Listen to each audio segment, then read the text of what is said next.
Good morning or good day. Today I finally had a sleep without interruptions, so quite a nice beginning to the weekend, but last 2 nights was very intense for Ukraine. I woke up to the sounds of explosions or air raid sirens.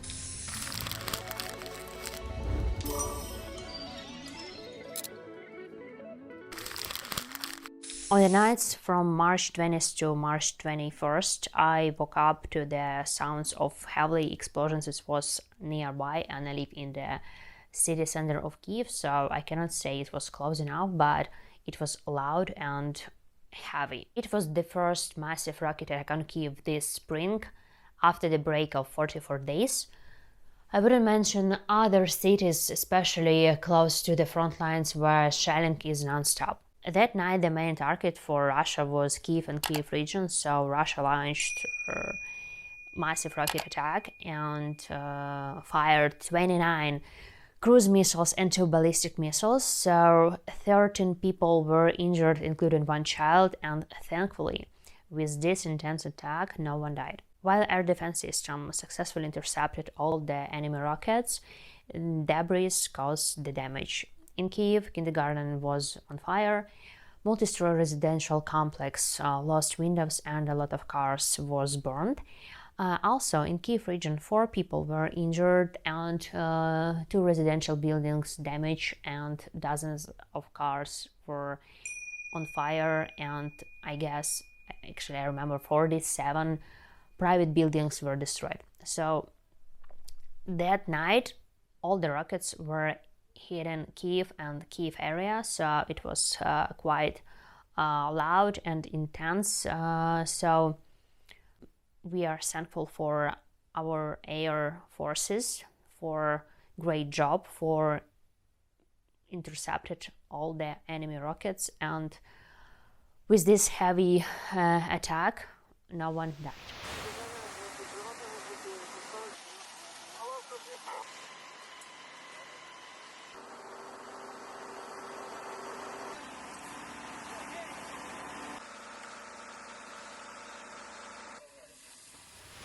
So that night, people had to wake up during the night and go to the bomb shelter, parking, bus stop, or use the rule of 2 walls.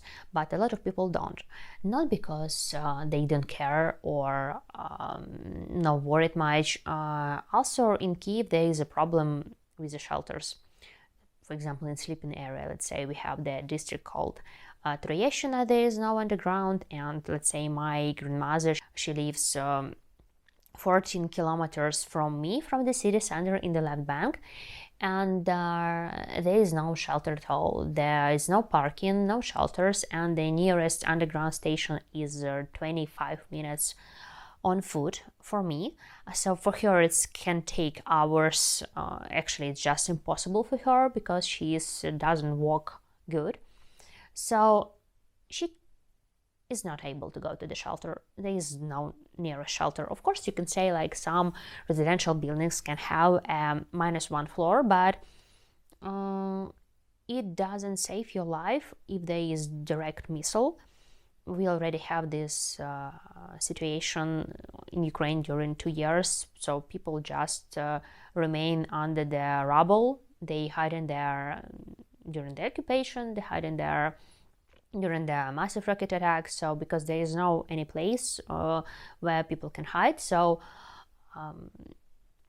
like the best shelter is underground, but it's not everywhere in Kyiv. If you look in a map, there's a lot of areas without metro and without parking, because parking located in a new complex, but if you look back in the buildings that was built in 70s or 80s, and there's like no place to hide at all. So if construction back in 70s and 80s had been planned in advance for a possible rocket attack, I guess the situation with the shelters in the sleeping area would be different now. So we cannot judge people who don't use shelter during massive rocket attack. Maybe they have their own reason. as well as my grandmother.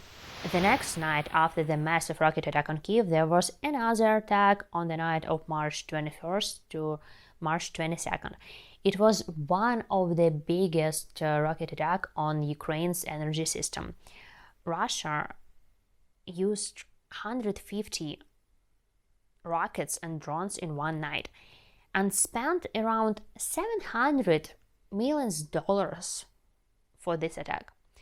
Ukraine intercepted 92 rockets, so it causes a lot of damage for our country. 7 cities remains without water: Donetsk, Dnipro, Poltava, Kharkiv, Kirovograd, Sumy. Unfortunately, after this attack, there were injured and dead.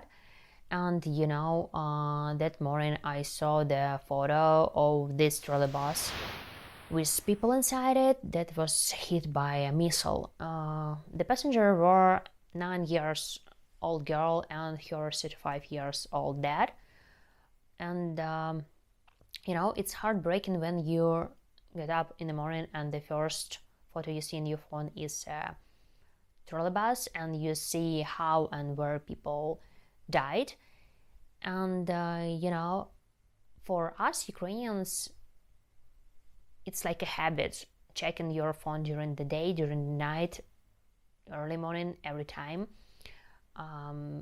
We call our loved ones, we check in our friends if they are okay or not, we call our parents, we always online. I'm addicted to this. I'm addicted to be online. I'm addicted to check news. I'm addicted to check if everyone is okay. So it's really hard to wake up in the morning and you don't know what you can see in your phone. So this second night of massive rocket attack in Kyiv, I heard only air raid sirens and I didn't hear any explosions, maybe because I was sleeping. So I can say in Kyiv was no damage at all. But in Kharkiv there were 15 strikes targeting energy facilities, leaving city in completely blackout and without water. In Zaporizhzhia there was 12 rocket attack that destroyed and damaged private houses and residential complex. Also in Khmelnytskyi, the dead and injured. The rockets destroyed windows of multistory residential buildings. So it was really tough for all the cities of Ukraine. And in Zaporizhzhia they hit their Dnipro hydroelectric dam, and it was also caused some damage for electric grid.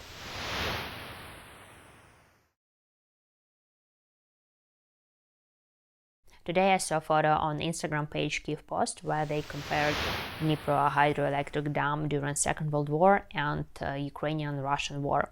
So in 1941, during Second World War, USSR blew up Dnipro hydroelectric dam to stop Germans. Instead, thousands of USSR soldiers were killed. So on March 22nd, 2024, Russian attacked Dnipro hydroelectric dam and making one of the largest rocket massive attack on Ukrainian energy infrastructure. After this massive rocket attack on Ukraine energy infrastructure, to be honest, I don't have power banks and chargers, and I don't have bottles and jars filled with water. But actually a lot of people, and me as well, did it long time ago, like back in 2022. So now I guess like for us, the dark times, we passed the dark times. What I mean by that? Now it's spring and it's getting dark up to 6 p.m. The weather is going to be warm soon, and what we feared, we fear winter at all because it could be cold and dark, and we already have one tough winter with a lot of problems with electricity, with a lot of like blackouts, and I don't have electricity for many hours in my home. Sometimes I didn't have water. So in winter it's harder to survive because first of all you don't have water, you don't have hot water, you cannot be warm because I have, for example, electric oven, and if you don't have electricity, the power station doesn't work, and you probably don't have like heating, so it's all like connected. And I remember the winter of 2023.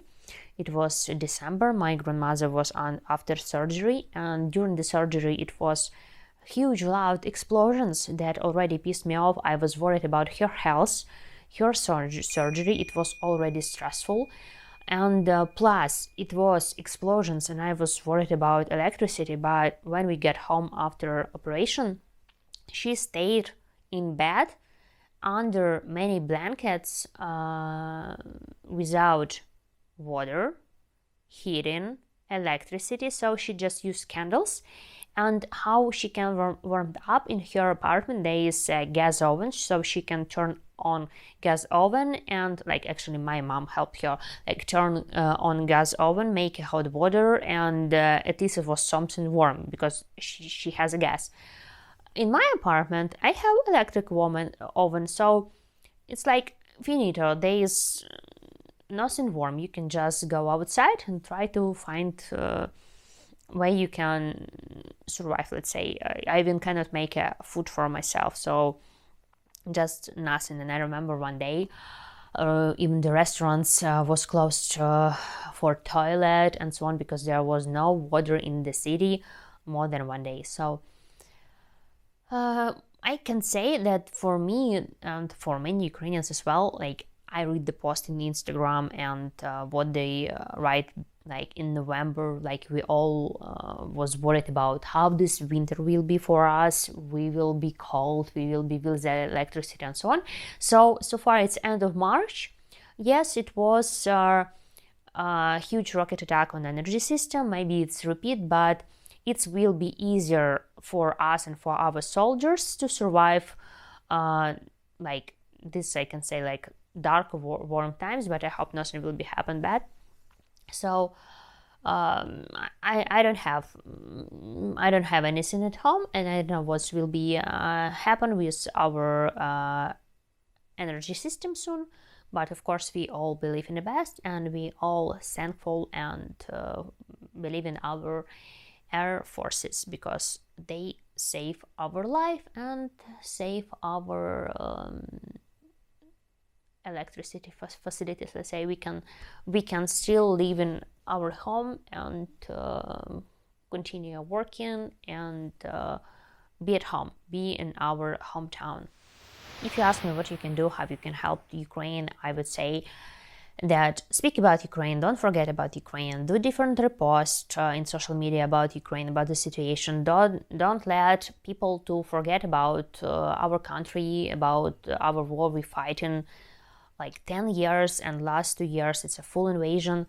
So about me, I feel I have to speak about my country. I have to let the people know what is going on about like news updates, because like it's my home, it's all my life. I born in Kyiv, I lived here all my life. Here's my parents, here's my grandmother, here's my school, my university. So actually it's here's all my life left behind, and I also see my future here. I don't want to move. I'm live here all my life, and I didn't leave Ukraine.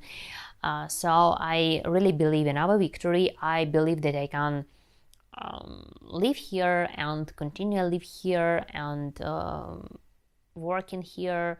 So I feel that it's right to speak about my country, to have this YouTube channel, to run my social media about the situation in Ukraine. This is what I can do, and you can do as well. So as always, thank you for support and believe in Ukraine. Thank you for watching my channel. Thank you for support Ukraine. And in case you are not support Ukraine, please leave. Don't leave here the comment because I block you. I don't trust Russian propaganda and Russian bots.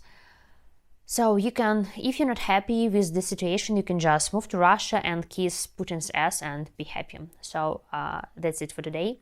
Thank you for watching. and I keep you updated about their information in my next videos, what is going on. So I hope for quiet days as well. Again, thank you for watching, thank you for support. Keep in touch.